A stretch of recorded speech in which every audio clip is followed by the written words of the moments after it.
What's up guys, Cajun here, and today we're playing Area F2, which is a new game that has recently hit beta, basically a Rainbow Six Siege clone, and well, with Rainbow Six coming out in a couple months, I believe, to beta, I figured I'd try it and see what I could do here.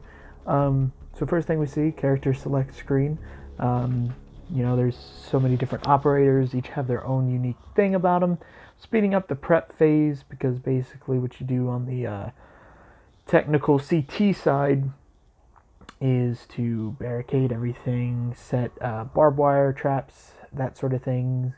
Depending on your operators, what you'll have regarding either barbed wire or Swamp has like this toxic gas he uses. For the action phase, which is what we see now and what we're using. So yeah, a little bit about the game and how really to play. I haven't played Rainbow Six that much. I've played it like once or twice, but I know the main point of the game is not what I'm doing here, but to really stay in one place and hold angles and stuff. Because when you make noise, you make a ton of noise, and I hear this guy breaking the barricade right here, so I go and I shoot him. I think he maybe hit me for like 0.5 health, if that. But yeah, the rookie class has a little folding shield that you could put down, pick up, move around the map wherever you want. So that's pretty good. But yeah, it is hard to hear footsteps in this game, and it's hard to distinguish what's your enemies and what's your teammates' footsteps and stuff like that. So that's an interesting aspect of the game. Sounding probably won't play as much into the meta. Of course, lean peeking is a big part of the game too. Like right here, one, and then to try and get not shot, you try and spam the lean button so that you can avoid bullets. You can neo those bullets. But yeah, I think I missed this guy here. It's still a little buggy in terms of getting scoped in, and plus I don't have my HUD figured out quite yet. As you can see, I have the lean button in two different places because I lean more right, so I figure scope and lean, that's a quick enough thing I can do, lean right.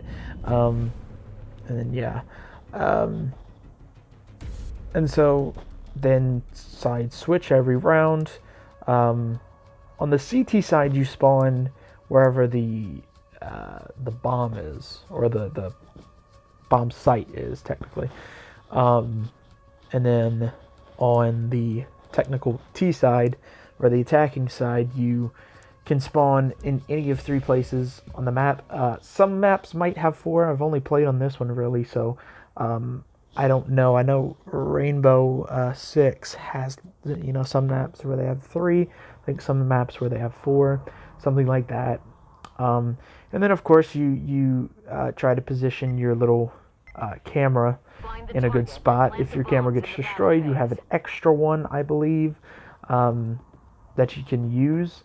I've never really found myself using them. I need to use them more, because the whole point of the cameras is to get in a good spot at the beginning of the round, so you can get info on where people are at the beginning of the round. And you'll see that a bit later, that I was able to get a camera on a site and they didn't know. And I was able to get a little info. It didn't, I mean, it helped me, but I wound up dying in that round. Also, I didn't realize it was a 2-story drop. Rip. And also back to that play I made earlier, like the triple kill or whatever. That's not something you're supposed to do technically. I just heard that they were breaking doors and stuff, and I figured, see, like right there was buggy, because I can't remember what exactly happened, if I couldn't scope in or something. Also, nades are weird. Instead of I don't even know if that's wall bangable either. Instead of pressing the button and then pulling it out and throw it, you have to hold the button and then throw it. So if you're gonna get the game, just be aware of that.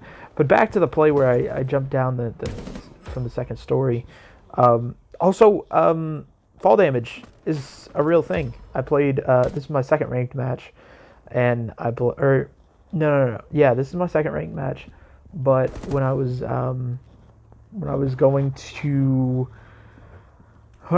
trying to get to level 5, you play on this one map, and it's the one mode. It's not this mode. It's like a capture the site mode. I don't know really what to call it, but also that's a good thing too. Just breaking a piece of the barrier rather than breaking the whole thing down. Also, I didn't see this guy. I should have backed up. Didn't. I was stupid. But while we're watching the rest of this round, back to that round. Back to last round where I jumped down the stairs. It's not technically something you're supposed to do. Aggressive playstyles are extremely punished, especially if you're, in higher ranks and playing a good team. And I think he dies right here playing with bomb. Bomb plant takes forever for whatever reason.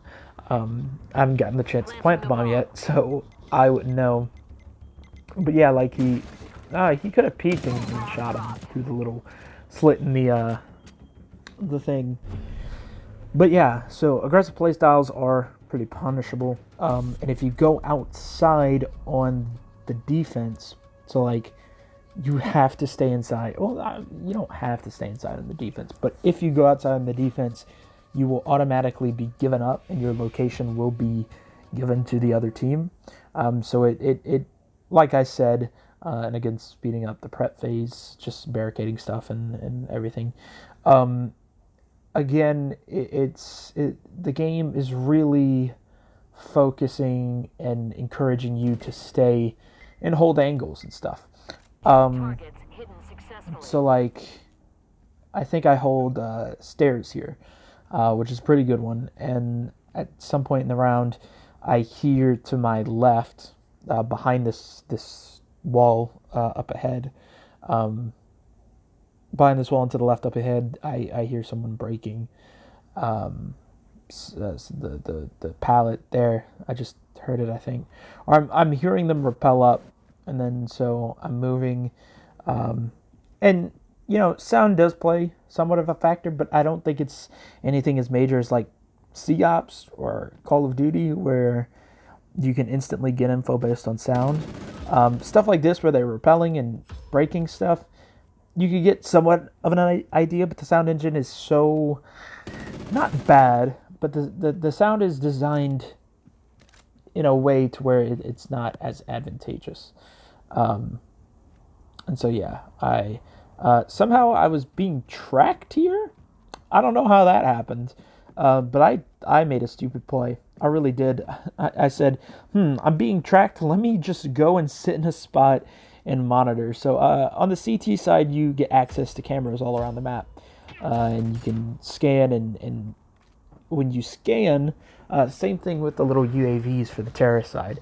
When you scan and there's enemies there, and you'll see that in a bit on the next half, it marks them for you, so you can see where those people at least were.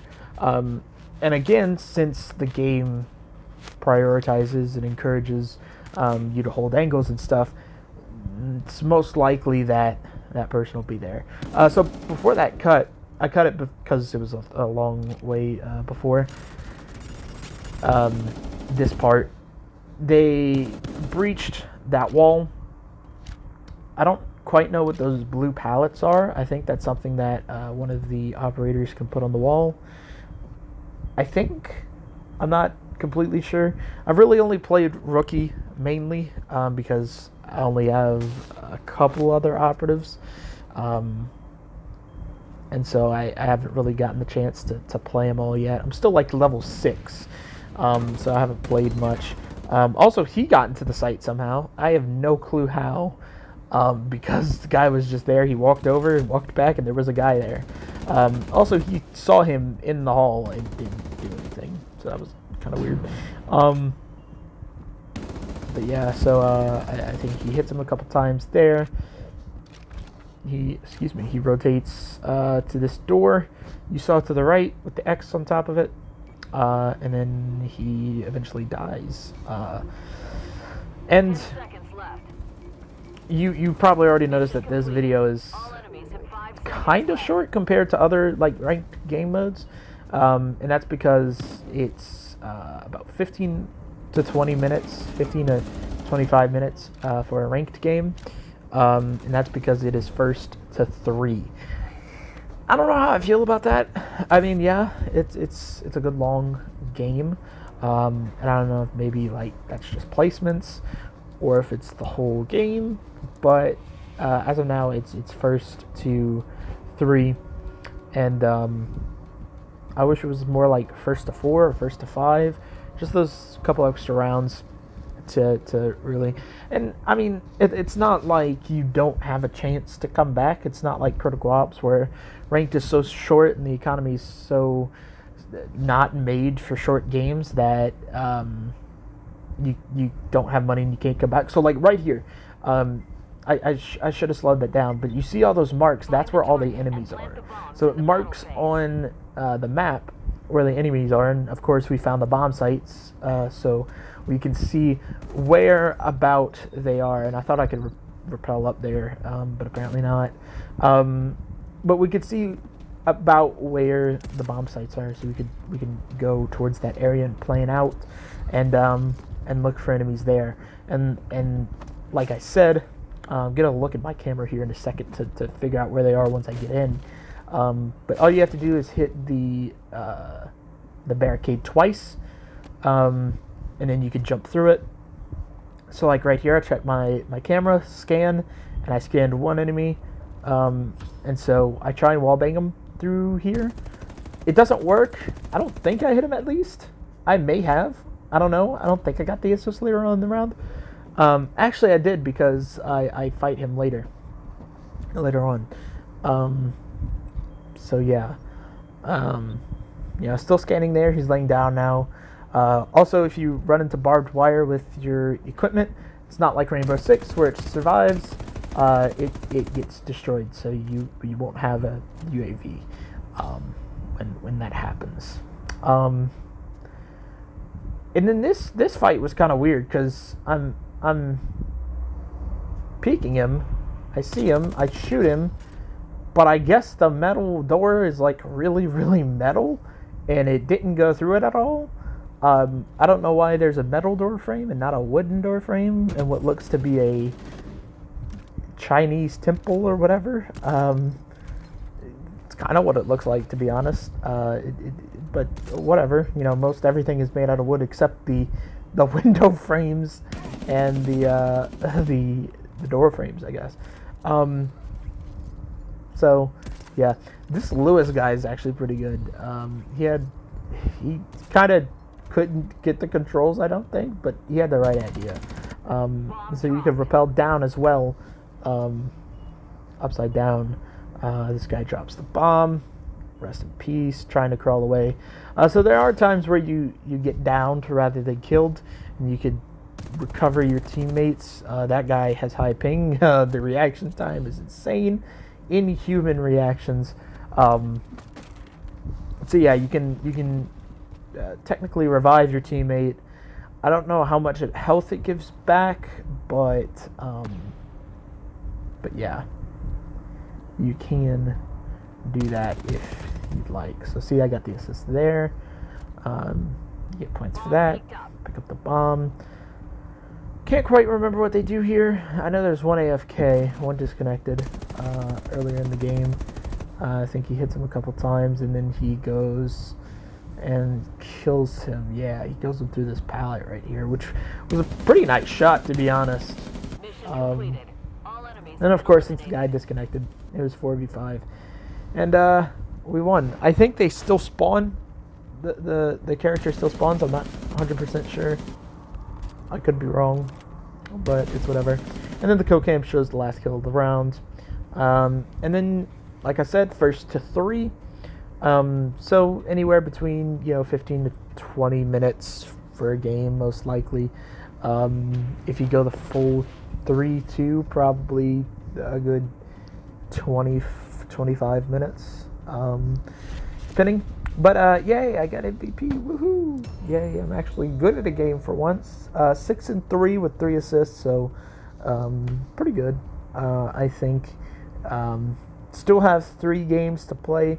I'll also record my last game and put it up like I normally do with Critical Ops. I get it with Standoff, stuff like that. So anyway, let me know what you guys think about the game. I'm really excited. Sorry, I had to stop the recording to give myself more time to talk since I stopped the recording right here. But I'm really excited for not really Area F2. I'm excited to see where it goes.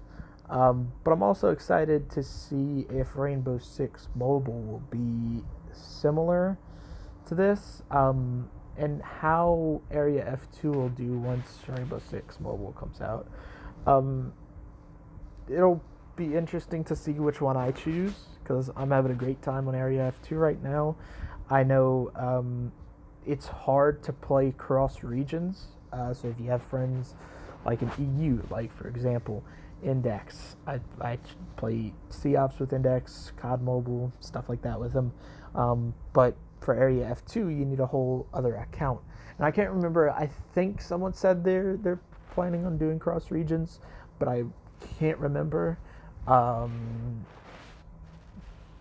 if they aren't, I think that's a big deal that Ubisoft needs to one up them on, if that's the right words, and if Ubisoft is doing it in house, because I don't know if they're doing it in house. They might outsource it to a mobile game dev. Who knows? But it's seeing this and seeing how this plays, and how this works and how it's interesting and stuff. I'm really excited to see R6 Mobile. I think it'll be a great game, and I think it'll be pretty good to play with friends and stuff, and grind something else other than Critical Ops. Because I mean, something like this, it's technically can be pay to win with operators, but I think Ubisoft has always kept it fairly balanced. Shout out to the ACOG, and yeah, there was some controversy with that I watched a video on the Score Esports, but yeah. So that's pretty much it for this video. If you did enjoy, don't forget to leave a like and subscribe. And tell me, what do you think about this game? Do you like it? Do you think it's going to do well? What do you think is going to happen when Rainbow Six comes out in a couple months? Yeah, just let me know what you think. Anyway, guys, I'll see you in the next one. Bye-bye.